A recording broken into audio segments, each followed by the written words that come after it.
Hey, welcome back. I love our back-to-school style. It's a little bit different than the other guys, don't you think? Joining me today live from our Calgary studios is John Carpay. Now, John's a lawyer like me, a bit of a political guy, but he has to talk about freedom of speech on campus because that's sort of what you fight for these days, don't you, John? Unfortunately, it has to be fought for. It's not a given. Now, you've recently started a new charitable enterprise dedicated to freedom of speech on campus. Give our viewers a little taste of that before we jump into the stories we're here to talk about. The Justice Centre for Constitutional Freedoms, which is at www.jccf.ca, is dedicated to the defense of freedom of speech in general. And in particular, we are the only organization in Canada that is dedicated to defending campus free speech, which is under attack at universities all across Canada. Now, I think most viewers, especially those who have been away from school for a long time, would say, university, that's that hippie place, that Berkeley-style free speech, free love kind of, a place where anything goes. I mean, certainly it's that way for left-wing speakers. I mean, there's no left-wing speaker who isn't at home on campus. But, John, isn't it the case that these days campuses are actually home to speech codes and political correctness and censorship more than ever before? Yes, and it's particularly true when it comes to conservative speech or social conservative speech. We've had instances, you're well familiar with what happened to Ann Coulter at the University of Ottawa. We've had Christie Blatchford, who was physically prevented from speaking. And at the University of Calgary, the university condoned the physical blocking of a pro-life display. And so universities are actually condoning the physical obstruction, physical interruption of speakers on campus when it's a conservative speaker.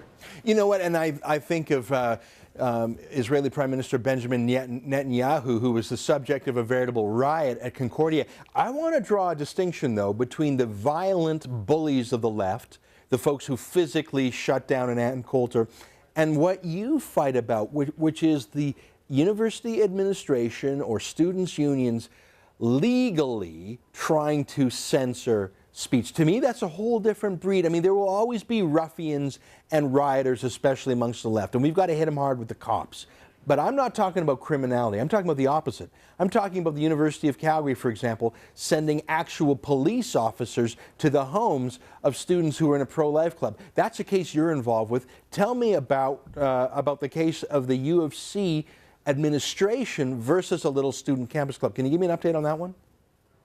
Well, the pro-life students at the University of Calgary, and I've been acting for them since 2007 as their lawyer, and they have a very graphic, shocking, disturbing pro-life display on campus. They've had it on campus 2 times per year since 2006, and so they put it up 2 days in the spring, 2 days in the fall, and 19 days, it's been on campus a total of 20 days in the past 5 years. 19 out of 20 days there was no problems, but there was one day where there was some physical obstruction by people opposed to the display. And then the university, after that happened, they issued a new demand that the pro-life display should be set up with the signs facing inwards so that nobody can see the signs. Yeah, that would be like telling a protest group, you can have a protest rally, but you have to whisper so no one can hear it. I mean, what justification, either legal or otherwise, did the university have to tell this pro-life group? And I don't care, viewer, if you're pro-life or pro-choice. That's not my point here. My point is, surely a university should be a place where we have a clash of ideas. So, John, my question to you is, what legal fig leaf did the university claim for their rationale to say you must not actually show anyone your protest? On what grounds did they cook up for that form of censorship? Well, the rationale put forward by the university has been, and it still is in court today, the university is saying safety and security. And this is how the physical... I want to stop you right there. Were the pro-life kids at U of C violent in any way? No, and the university's vice provost has recently testified under oath that the pro-life students were well behaved, they behaved appropriately, respectfully, did not use physical force. So what safety and security they're talking about, John? Well, they're talking about Here's the thing, the safety and security thing is linked in with the free speech thing, because what happens is you get some physical obstruction of the display, and then the university steps in and says, oh, we have a safety and security issue, therefore we need to censor the display. So you're saying that the bullies who try to shut down the pro-life students, that's the excuse why the university... That's the university's excuse for censorship. So let me get this straight. The University of Calgary has said that we have to shut down this pro-life display because some pro-choice people could get violent, and instead of keeping the peace or protecting the pro-life display, we are going to prosecute the pro-life kids?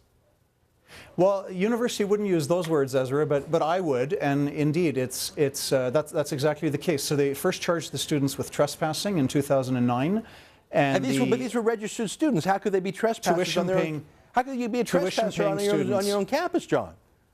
Well, this is why the Crown Prosecutor's Office, 2 days before trial, stayed the charges, because the university simply could not explain what rule or regulation or bylaw you just said Crown Prosecutor. I mean, listen, I've been a troublemaker on campus before. The police are never... Crown Prosecutor, when I'm a troublemaker on campus, I'm talking 20 years ago, the dean might have called me in and said, Ezra, you behave. What's a Crown Prosecutor got to do? How did it get that far? Trespassing charges. So the police actually laid those charges?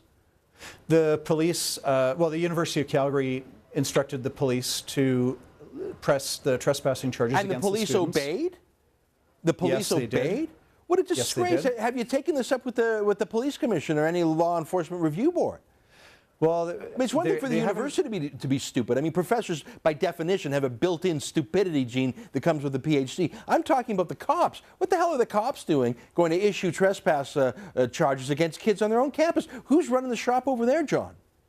It's disappointing. I think some cops do not understand freedom of expression.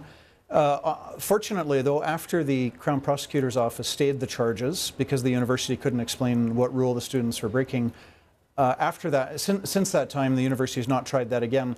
What they tried instead was charges of non-academic misconduct, and they threatened the students with expulsion from the university, and they found the students guilty of non-academic misconduct because they refused the university's censorship demand to turn their signs inwards.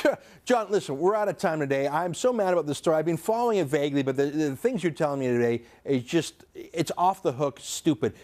I want you to come back and spend some more time and get into the details of this stupid prosecution at UFC. What's your website that people can find out more before we go? www.jccf.ca.